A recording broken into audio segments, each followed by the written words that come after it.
কাম কৰিছিলে কেতিয়াবা কৰা নাছিলে কিন্তু আজি যে চৰকাৰ আছে এই চৰকাৰে প্ৰত্যেকটা পৰিয়াল দুখীয়া গৰীব পৰিয়ালক কিছুমানক উজ্জ্বলা গেছ দিয়া বিটিআরनि চিফ বহুতে ইতিমধ্যে উজ্জ্বলা গেছ পাইছে যিসকলে পোৱা নাই সকলোৱে পাই যাব এতিয়া আয়ুষ্মান কাৰ্ড আপোনালোকে ৰেচন কাৰ্ডৰ লগতে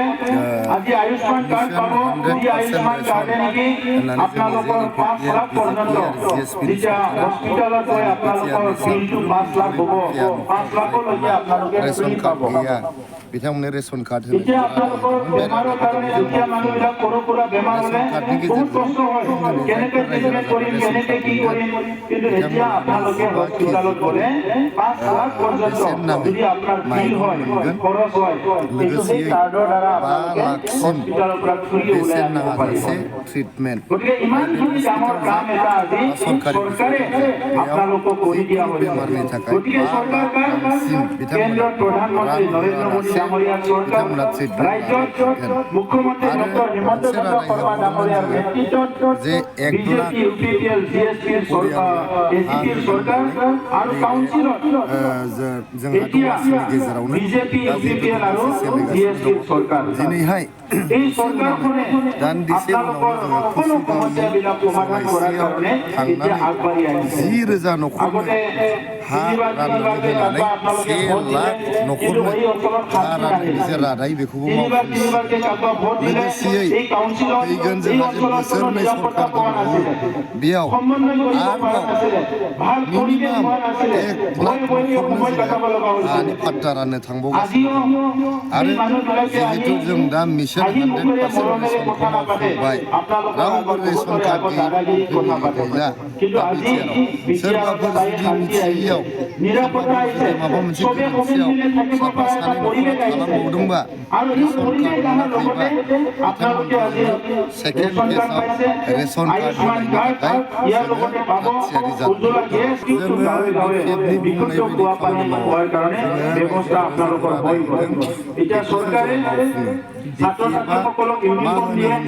মিড ডে মিল খুৱাই দুপৰীয়া আহাৰ খুৱাই পিএমৱাইৰ ঘৰ বনাই দিয়া হৈছে আৰু এতিয়া বিটিআৰ চৰকাৰে সকলো ভূমি সমস্যাবিলাক আমি সমাধান কৰিবলৈ গৈ আছো আজি পশ্চিমবংগত আমি প্ৰায় 10,000 পৰিয়ালৰ লেণ্ড টাইটেল তেখেতসকলক ডিষ্ট্ৰিবিউট কৰা হ'ব লেণ্ড টাইটেল দিয়া হ'ব 10,000 পৰিয়ালক সমাধান হ'ব আগৰ চৰকাৰৰ সময়ত 15,000 সকলে মাত্ৰ 19,000 মানুহক रेशन कार्ड होनो हायाखै मात्र 3 बोसोराव दिनै मिशन 100%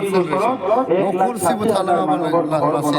बिपिएल फेमिलिनि न'खरसेबो थालाङाबालासे रेशन कार्डखौ जों हाजोब्बाय बेबायदिनो जोङो सेल्फ हेल्प ग्रुपनो 15,000 रां होनायखौ जों मावफुंबाय बिथांमोननो जों थाबैनो इनभाइटेसन हरगोन आरो खनसेबाव 6,000 सेल्फ हेल्प ग्रुपनो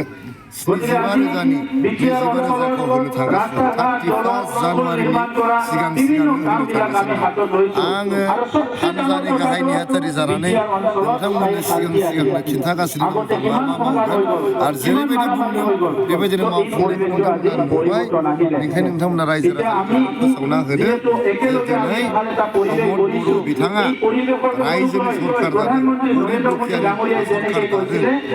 बिटिआर सरकारा रायजोखौ सेवा खालामनो नाजादों दिनै जोंनि बड'लेण्ड ओनसोलाव गोजोनखौ लाबोफिननानै जौगानायनि लामायाव जों साफ्रोमखौबो बिथाङा आगान सुरनो दिनै थुलुंगा होदों बेनि थाखायनो रायजो राजाफ्रा बयबो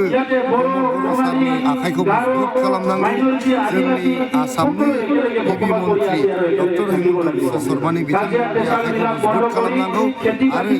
जोंनि भारतनि प्रधानमन्त्रि मानगोनां नरेन्द्र मोदीखौ फिन खनसेबाव थामथि खेबनि थाखाय प्रधानमन्त्रि खालामनो थाखाय फैगौ सायख'थियाव भट होनो सम दंबावो इलेक्सननि सिगां जोंहा खामानि मावनांगौ सेल्फ हेल्प ग्रुपनो रां होनांगौ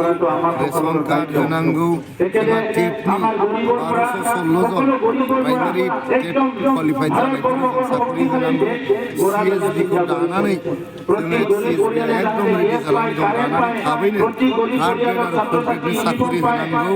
गतिके बिसायख'थिया फैगोन आरो थांगोन नाथाय जोङो रायजोखौ सेवा खालामनायखौ जों नागारनाय नङा आरो जिरायनाय नङा रायजोखौ जेब्लायबो खुलुमलांगोन सेबा खालामलांगोन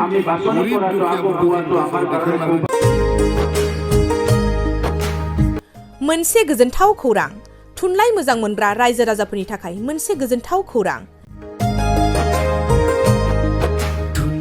थांनाय बोसोरफोराव खुंफुंबोनाय बायदिनो बिटिआर सरकारनि दैदेननायाव बे 2024 मायथाइयावबो गोजोन आरो खौसेथिखौ सिगाङाव दोननानै थामथि क'क्राझार थुनलाइयारि फोरबो एबा क'क्राझार लिटारेरि फोरबो खुंफुंनो साखाफारा जादों।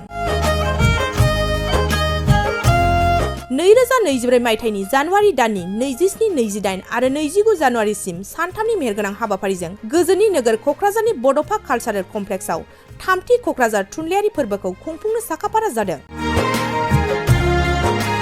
बे फोरबोनि गाहाय थांखियानो जादों बर' राव थुनलाइखौ बुहुमाव सिनायथि होनायजों लोगोसे बे फोरबोआव गुबुन गुबुन हादरनि गुबुन गुबुन हारिनि थुनलाइ लिरगिरिफोरनि रोंगौथिखौ फोरमायलायनाय। बेनिखायनो गासै रायजो राजाफोरखौ लोगोसे गोसो गुदुं थुनलाइ लिरगिरिफोरखौ बाहागो लाफैनो थाखाय बानजाय आफादा खावलायहरदों। सोरजिलु गोसोखौ रंजाहोनो हारिनि राव थुनलाइ जौगाहोनो सोरजिलु गोसोखौ रंजाहोनो गायसननो हारि